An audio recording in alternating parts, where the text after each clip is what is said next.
Siamo con Alessandro Torcoli, ormai in chiusura di una manifestazione che è una tradizione per Cortina, 20 anni di vino VIP Cortina, 11ª edizione biennale. Quest'anno è stata caratterizzata da una cifra particolare, ce la vuoi raccontare? Sì, abbiamo voluto puntare un pochino di più sull'approfondimento. La nostra rivista Civiltà del Bere, che organizza questa manifestazione da sempre, che l'ha ideata, è una rivista che parla a tutti di vino, ma in maniera molto seria e approfondita, con toni godibili, ma andando proprio nel merito, entrando nel merito delle questioni.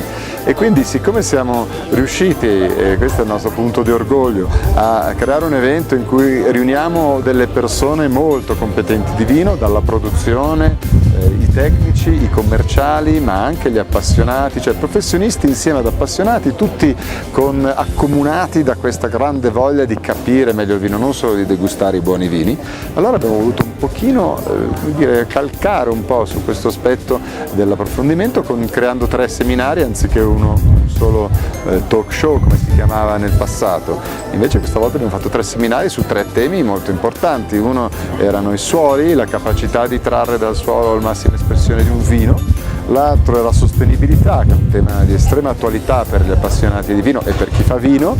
Poi la comunicazione, perché il vino italiano è così ricco, complesso, con 407 DOC, con 800 vitigni autoctoni, che insomma a volte quando si va soprattutto all'estero e si vuole trasmettere tutta questa ricchezza, il rischio è anche un po' il disorientamento. Quindi abbiamo chiesto a degli esperti di comunicazione, che provenivano da 3 paesi molto lontani di cultura e di provenienza, di raccontarci, di dirci come secondo loro poteva essere comunicato al meglio il vino italiano.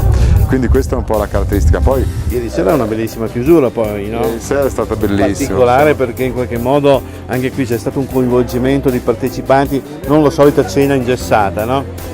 Esattamente, cambiamo sempre qualcosa, primo perché tutto quello che facciamo, premetto, lo facciamo anche per passione.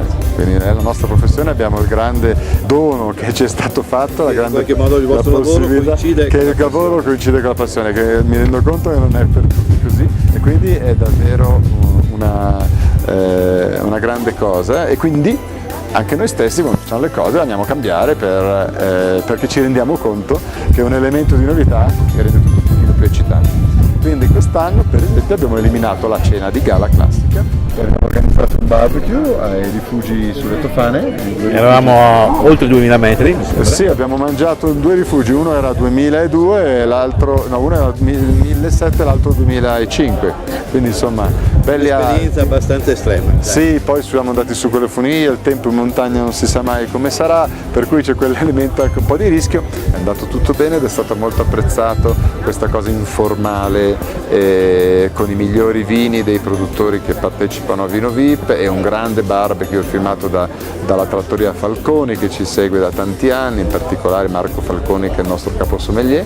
Li abbiamo, siccome sono espertissimi di carni, li abbiamo invitati a darci il meglio, e hai visto che hanno fatto uno show incredibile. C'era con noi anche Mirko Lanzoni, che è un volto televisivo e ha partecipato a questi show cooking televisivi di grande successo, ha fatto anche lui la sua parte, per cui insomma è stata una bellissima serata. Direi che un vino VIP un po' diverso, sempre uguale, sempre diverso, e quindi questa è la forza.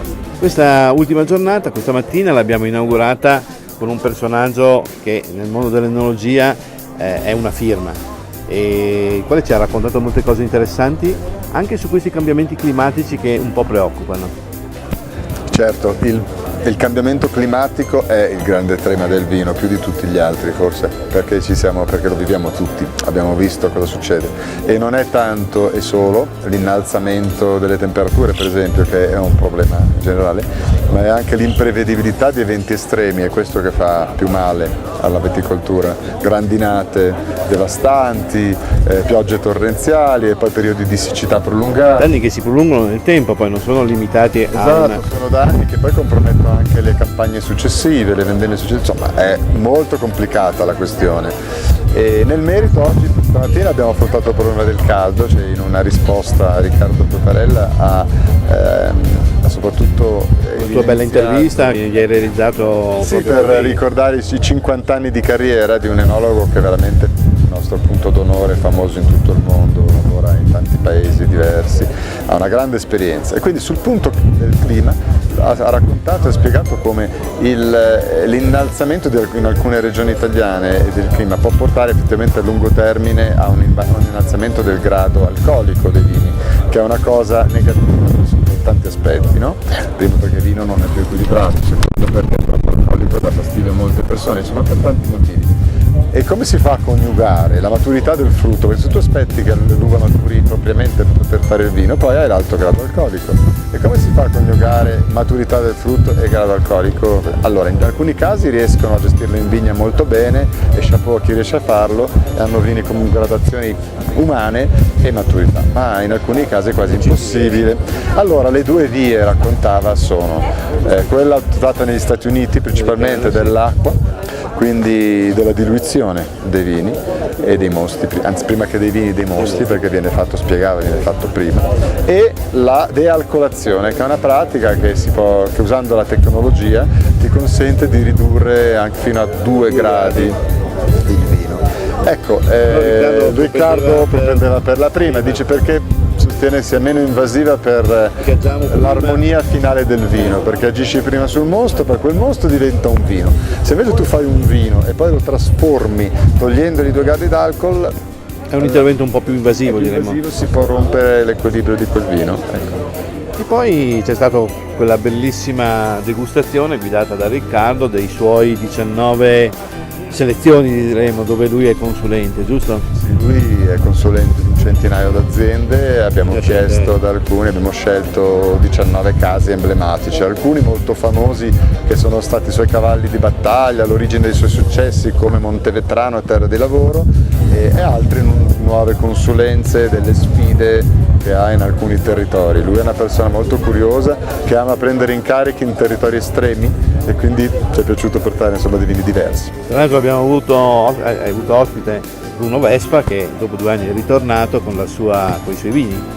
Sì, ormai Bruno Vespa è uno del vino, è una persona che ha grande passione, si sa da tanti anni, ha scritto anche una rubrica su un settimanale di vino, ha scritto di vino, è da produttore anche da alcuni anni, ha una casa a Cortina, è frequentatore, è molto vicino, sì, moltissimo, quindi questa manifestazione è la sua, in un certo senso è proprio fa per lui, perché frequenta il posto, perché è appassionato di vino, quindi è già da 2 edizioni che sta con noi e questa volta è stato particolarmente carino averlo con noi perché ha fatto il produttore, cioè è rimasto al pari degli altri, è intervenuto come gli altri e non ha fatto il conduttore che poi per caso produce anche vino, e questo credo che sia stato piacevole per lui e anche per noi.